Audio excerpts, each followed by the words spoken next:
নমস্কার বন্ধুরা, কেমন আছো সবাই? আশা করি তোমরা সবাই খুব ভালো আছো। আমিও খুব ভালো আছি। শীতের সকাল সকাল চলে এসেছি তোমাদের সঙ্গে আরও একটি ভিডিও শেয়ার করতে। তো এই যে তোমরা এখন দেখতে পাচ্ছ, আমি কড়াইতে দিয়ে দিলাম তেল। আর তার আগে যে কি হতে চলেছে, এই যে শীতের সকালে বা আলু বাগানে যেসব ছোট ছোট শাক জন্মায়, যেমন যে শাকটা মানে বেতো শাক আর কি, তোমরা অবশ্যই চিনে থাকবে, আবার কেউ কেউ চিনে থাকবে না। এই যে দেখতে পাচ্ছ, এই শাকগুলো মানে কালকে তুলে আনা হয়েছিল, সেগুলো এখন রান্না হচ্ছে। তো তার সাথে আছে কয়েকটা চিংড়ি। আর এই শীতের সকাল চিংড়ি দিয়ে শাক বেশ মজাদার খাওয়া। মানে শাক খেতেও এই শীতের সকালে শাকগুলোই যেন মনে হয় যেন তেল জমছে। তো শুধু এই রেসিপি নয়, আজকে তোমাদের সঙ্গে রেসিপিও শেয়ার করব। তো তার আগে তো এই দুটো রেসিপি তোমরা একটু দেখে নাও। মানে এটা যে কয়েকদিন আগে কয়েকটা চিংড়ি ছিল মোচা আর কি, সেটা দিয়ে একটু হালকা পাতলা টমেটো আলু দিয়ে একটু ঝোল হচ্ছে। কিন্তু আজকে তোমাদের সঙ্গে শেয়ার করব যেটা আসল, সেটাও রেসিপি। কিন্তু এই রেসিপিটা গ্রাম শহর যাই বলো না কেন, সবার খুব প্রিয় ভেটকি মাছের রেসিপি। তো সেটা দেখতে হলে একটু ধৈর্য ধরে দেখতে হবে। তো তার আগে দেখো, আমি একদম শুকনো কড়াইতে কয়েকটা বড়ি ভেজে নিচ্ছি। আর শীত মানেই কিন্তু বড়ি, এই যে ডাল আর কুমড়ো দিয়ে যে বড়াটা হয় সেটাই। তো কার কার বাড়িতে এরকম বড়া দেওয়া হয়েছে অবশ্যই কমেন্টে জানিও। এবছর না হয় আমরা দিতে পারিনি বলে তোমরাও যে দিতে পারবে না তা তো নয়, তোমরাও নিশ্চয়ই পেরেছো দিতে।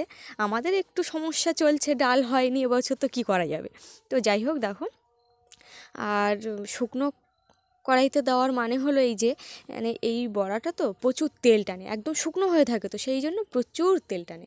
তো সেই কারণে আমি এটা পরে একটু তেল দিয়ে দিচ্ছি। তো এই যে দেখো, বড়াটা কিন্তু লাল লাল করে ভেজে নিতে হবে।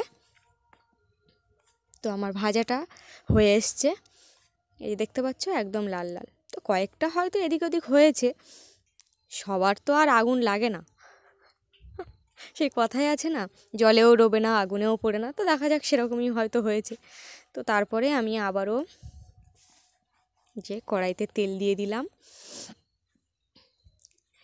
এটা দিলাম। এবার আমাদের ভেটকি পড়বে তেলের উপর। তো দেখা যাক কীভাবে পড়ছে ভেটকিটা। আর এই যখন উত্তরে হাওয়া ছাড়ে, তখন না যে ধোঁয়া, সে তো একদম আমার দিকেই আসে। আর ওই নিয়ে সারাটা দিন আমার চোখ মাথা ব্যথা চলতেই থাকে, কিচ্ছু করার নেই। কারণ সত্যি বলতে এই ধোঁয়া খুবই খারাপ, এই ধোঁয়া নিয়ে আর পারা যায় না। আর এই সময় তো যে কাঠে যে রান্না হবে সেরকমটাও ভালো লাগে না। কারণ এই সময় কাঠটা তো আমরা জমিয়ে রাখি মানে বর্ষার জন্য, শীতের জন্য না। এই শীতের সময় যেটা দিয়ে রান্না হয় সেটা হচ্ছে এই যে খড়, যে দেখতে পাচ্ছ আমি উনুনে জাল দিচ্ছি আর কি, সেই খড় দিয়েই তো রান্না হয়। আর হ্যাঁ, ভেটকি মাছগুলো ভাজতে গেলে একটু তেল ভালো করে গরম করে নিতে হবে। তাই শুরু হয়ে গেল।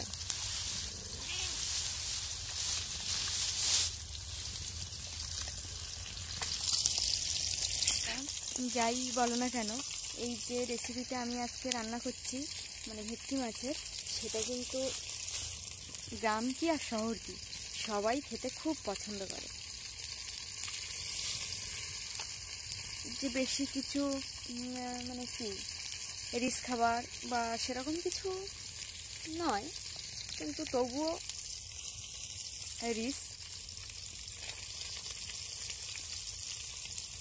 তো তোমরা দেখতে থাকো, অবশ্যই বুঝতে পারবে যে গ্রাম ও শহরের মানে উভয়ই জায়গার মানুষেরই খুব প্রিয় এই ভেটকি মাছের এই রেসিপিটা।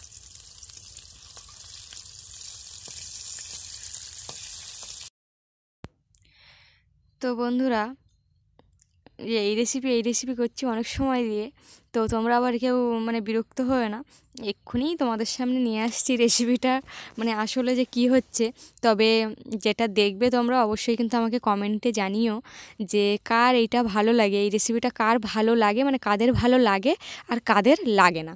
তবে গ্রাম অঞ্চলের মানুষরা তো ওই সব মানে যে ভেটকি মাছের পাতুড়ি বা এরকম কিছু যে হবে সেরকমটা আবার কিন্তু মানে ভেবে উঠতে পারে না, সিম্পল খাওয়া একদম সাদামাটা।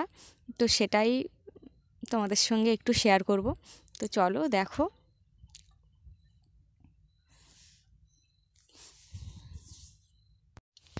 যেহেতু যেহেতু ভেটকি মাছটা ভাজতে মানে জালটা একটু জোরেই দিতে হয়, ওই জন্য কড়াটা একটু মানে কালচে কালচে হয়ে গেছে। আর এই যে দেখতে পাচ্ছি আসল জিনিসটা চলে এসছে, কচুরমুখী। আর কচুরমুখী দিয়ে ভেটকি মাছ যা লাগে না, আমার রাঁধতে রাঁধতেই তো মনে হয় যে গাল জল চলে আসবে, কিন্তু আমার তো আবার লোভ দিলে হবে না, বাড়ির সবাই খাবে তো। সবার যদি আবার পেটের অসুবিধা হয় তখন তো আমাকেই বলবে যে তুমি রান্না করেছো, লোভ দিয়েছো, ব্যাপারটা এরকম হয়েই যায় আর কি। আমি এমনি বললাম, যাই হোক।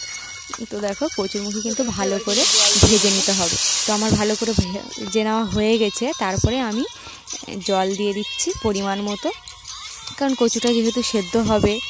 আর সমস্ত কিছু উপকরণ দিয়েছি। আবার আমি এটাতে একটু ব্যবহার করলাম মানে আদা রসুন একসাথে পেস্ট করা, তবে ওটা ভেজে নিতে হবে, মানে সাঁতালে দাও যাই হোক না কেন কাঁচা যেন না থাকে, ওটা যেন ভাজা ভাজা হয়ে যায়।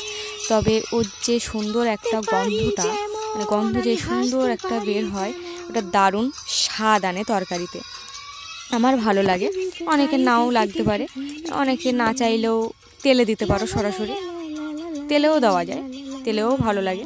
তো যাই হোক বন্ধুরা, এই যে দেখতে পাচ্ছ উপর থেকে বড়া কয়েকটা দিয়ে দিয়েছি।